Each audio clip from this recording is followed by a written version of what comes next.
स्तोत्रसंहिता याचा 119 अध्याय 50 वचन. माझ्या दुःखात माझे सांत्वन हेच आहे की तुझे वचन मला नवजीवन देते. यस, आमेन. जय ख्रिस्त सर्वांना. कशी आहे माझी यूट्यूब फॅमिली? मी आशा करते तुम्ही सर्वजण सुरक्षित आणि आशीर्वादित असाल येशू मसीहाच्या सामर्थ्य नावामध्ये.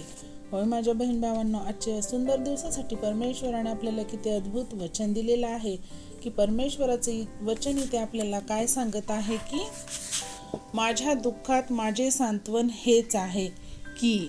पहा, आपल्या दुःखामध्ये आपलं सांत्वन काय आहे की तुझे वचन मला नवजीवन देते. होय माझ्या बहीण भावांनो, जेव्हा आपण दुःखी असतो, कष्टी असतो, त्रासात असतो, आपण काय परेशानीमध्ये असतो, तेव्हा फक्त आणि फक्त परमेश्वराचे जिवंत वचन हेच आपल्याला काय देते?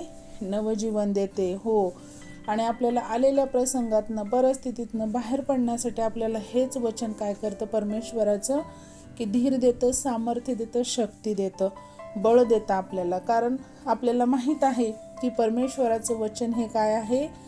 जिवंत आहे. कारण आपला परमेश्वर, आपला उद्धार करता हाच काय आहे? जिवंत आहे. त्यामुळे आपण काय केलं पाहिजे की आपल्या दुःखामध्ये आपण परमेश्वराचं नियमित स्तवन केलं पाहिजे, आठवण केली पाहिजे, प्रार्थना केली पाहिजे. होय माझ्या बहीण भावांनो, जेव्हा आपण निरंतर प्रार्थनेमध्ये राहतो तेव्हाच आपल्याला काय वचनाची गोडी राहते. आपण निरंतर बायबल वाचलं पाहिजे. होय माझ्या बहीण भावांनो, बायबल वाचन हे खूप महत्त्वाचं आहे. जेव्हा आपण बायबल वाचू तेव्हाच आपल्याला काय बायबलमधील वचनांचं काय होतं आपल्याला पाठांतर होतं. वचनं आपल्या लक्षात राहतात, स्मरणात राहतात. जर कुणाला बहीण भावाला माझे की वाचलेलं वचन हे स्मरणात राहत नसेल तर तुम्ही परमेश्वराकडे प्रार्थना करा. कारण परमेश्वराचं वचन आपल्याला सांगतं की जेव्हा शलोमोन राजा होता तो काय म्हणला की मला ह्या माझ्या प्रजेला चालवण्यासाठी मला ज्ञान आणि बुद्धी दे म्हणलेला होता. तर परमेश्वराने त्याला ज्ञान आणि बुद्धीने भरून दिलं, भरभरून त्याला आशीर्वाद दिले माझ्या बहीण भावांनो. तसंच परमेश्वराचं वचन आपल्याला सांगतं की जे कोणी ज्ञानाने उणे आहेत त्यांनी काय करा? माझ्याकडे ज्ञानासाठी प्रार्थना करा, मी त्यांना देईल म्हटलेलं आहे. तर आपण मागा म्हणजे मिळेल मत्तेचं 7:7 जसं वचन आपण ग्रहण केलेलं आहे तसंच आपण इतरही वचनं तेव्हाच ग्रहण करू शकतो जेव्हा आपण बायबल वाचू प्रियांनो. म्हणून आपण काय केलं पाहिजे की बायबलचं वाचन केलं पाहिजे. आपल्या छोट्या शॉर्ट्स नोट्स काढल्या पाहिजे. तुम्हाला जसंही ज्याही भाषेमध्ये कळतं त्या भाषेत तुम्ही तुमचं छोटंसं लिहून काढत जा, जेणेकरून वारंवार आपण काय केलं पाहिजे? परमेश्वराच्या वचनांचं वाचन करणं. तरच आपल्याला काय होणार आहे की त्या परमेश्वराच्या जिवंत वचनातनं आपल्याला नवजीवन हे प्राप्त होणार आहे माझ्या बहीण भावांनो. कारण परमेश्वराचं वचन हे जिवंत आहे. योहान 1:1 मध्ये वचन सांगतं की आज प्रारंभी काय शब्द होता आणि शब्द देवासह होता आणि देवच शब्द वचन आहे. तर आपण काय केलं पाहिजे की परमेश्वराचं जे बायबल आहे, पवित्र बायबल आहे, ह्याला खूप आपण मौल्यवान समजूया प्रियांनो. कारण दिवस वाईट चालू आहेत. आपण जिकडे तिकडे पाहत आहे की हाहाकार, या पावसाने, या वातावरणाने खूप परिस्थिती बिकट झालेली आहे. जसं नोहाच्या काळामध्ये जलप्रलय आला होता तशीच बऱ्याच ठिकाणची आज आपण परिस्थिती पाहत आहोत. आपण दर दिवस न्यूज चॅनलला पाहतो, यूट्यूबला पाहतो, बऱ्याच आपल्याला मीडियामधनं हे कळू लागलं प्रियानो. खास करून आपल्या महाराष्ट्र राज्यामध्ये मुंबई आणि पुणे या ठिकाणची परिस्थिती खरोखर खूप बिकट आहे प्रियांनो. आपण त्या दोन्ही शहरांसाठी सुद्धा आपल्या पर्सनल प्रार्थनेमध्ये ठेवूया.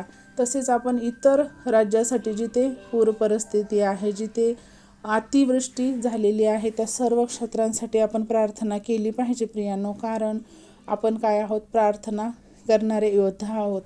आपल्यावरती हे परमेश्वराने दिलेला भार आहे आणि आपण तिथे वचनांची घोषणा करून परमेश्वराकडे मध्यस्थी करून आपण क्षमायाचना मागूया माझ्या बहीण भावांनो.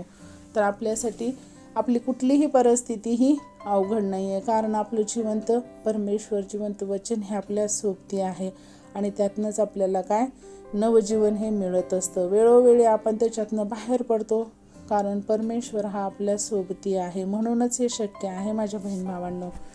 तर ह्या वचनासाठी आपण परमेश्वराला कोटी कोटी धन्यवाद देऊया आणि आपण छोटीशी प्रार्थना करूया. Hallelujah hallelujah. धन्यवाद धन्यवाद. आकाश पृथ्वीच्या निर्माण करत्या बाप्पा, आम्ही येशू मसीहाच्या सामर्थ्य नावाने तुझ्या चरणी येतो माझ्या राजा. होय परमेश्वरा, ह्या सुंदर दिवसासाठी तुला कोटी कोटी धन्यवाद करते माझ्या राजा. कारण कित्येक लोक माझ्या राजा आजचा दिवस नाही पाहू शकले परमेश्वरा, पण तुझा एवढा अनुग्रह, एवढी कृपादृष्टी आमच्यावरती आहे की आम्ही जिवंताच्या भूमीमध्ये सुरक्षित तू आम्हाला ठेवलेला आहेस. त्याबद्दल तुला कोटी कोटी धन्यवाद करते माझ्या राजा. आणि खास करून तुझ्या वचनासाठी माझ्या राजा, जो आजचा मानना तू आम्हाला दिला आहेस माझ्या परमेश्वरा, हे खूप अद्भुत आहे माझ्या राजा. हो परमेश्वरा, आमच्या दुःखामध्ये आमचं सांत्वन फक्त आणि फक्त तुझ्या वचनाद्वारे आहे, तुझ्या प्रेमाद्वारे आहे, आणि त्यातनंच आम्हाला नवजीवन हे प्राप्त होतं. होय माझ्या परमेश्वरा, तू आम्हाला नवजीवन देणारा आमचा महान असा पिता आहेस. त्याबद्दल तुला कोटी कोटी धन्यवाद करते माझ्या राजा. आज जे कोणी माझे बहीण भाऊ त्यांच्या परिस्थितीमध्ये परेशान असतील, त्यांच्या दुःखात त्रासात असतील माझ्या राजा, त्यांना हे वचनाचं तू त्यांना स्पर्श कर माझ्या परमेश्वरा. जसं मी आशीर्वादित झाले तसं माझा हा पूर्ण यूट्यूब परिवारसुद्धा तू आशीर्वादित कर माझ्या राजा. आणि ज्यांच्यापर्यंत तुझं वचन अजून पोहोचलं नाही माझ्या बाप्पा, ज्यांना वचनाची गरज आहे माझ्या राजा, त्यांच्यापर्यंत तू हे तुझं पवित्र असं वचन पोहोचवण्यास तू सहाय्यता आणि मदत कर माझ्या बाप्पा, जेणेकरून ते सुद्धा आशीर्वादित होतील, ते सुद्धा त्यांच्या प्रॉब्लेम्समधनं बाहेर पडण्यासाठी त्यांना हे वचन कारीगर ठरेल, त्यांच्यासाठी हे वचन अमूल्य ठरेल. कारण तुझ्या वचनातूनच आम्हाला काय आहे, नवजीवन हे प्राप्त होतं माझ्या राजा. हो परमेश्वर पित्या, तू असं करतोस म्हणून तुला कोटी कोटी धन्यवाद देते परमेश्वरा. जिकडे तिकडे जे आज अतिवृष्टीचा त्रास आहे माझ्या राजा, परिणाम आहे, त्या सर्वांना तू आशीर्वादित कर माझ्या राजा. हो परमेश्वरा, तुझा जो काही हा पावसाचा रोष आहे माझ्या राजा, तो शांत होऊ दे माझ्या परमेश्वरा. जिथे पाऊस नाही तिथे तू पाड माझ्या परमेश्वरा. जिथे अतिवृष्टी झाली माझ्या राजा, त्या सर्वांना तू सुरक्षित ठेव बापा. कुठेही जीवाची हानी होऊ नये असं तू कार्य कर माझ्या राजा, कारण तू महान आहेस बापा. मी मध्यस्थी होऊन प्रार्थना करते माझ्या राजा, सर्वांना तू आशीर्वादित कर माझ्या बाप्पा. ही छोटीशी प्रार्थना धन्यता आणणाऱ्या प्रभू येशू ख्रिस्ताच्या प्रियाने गोड नावात केली म्हणाय का पित्या.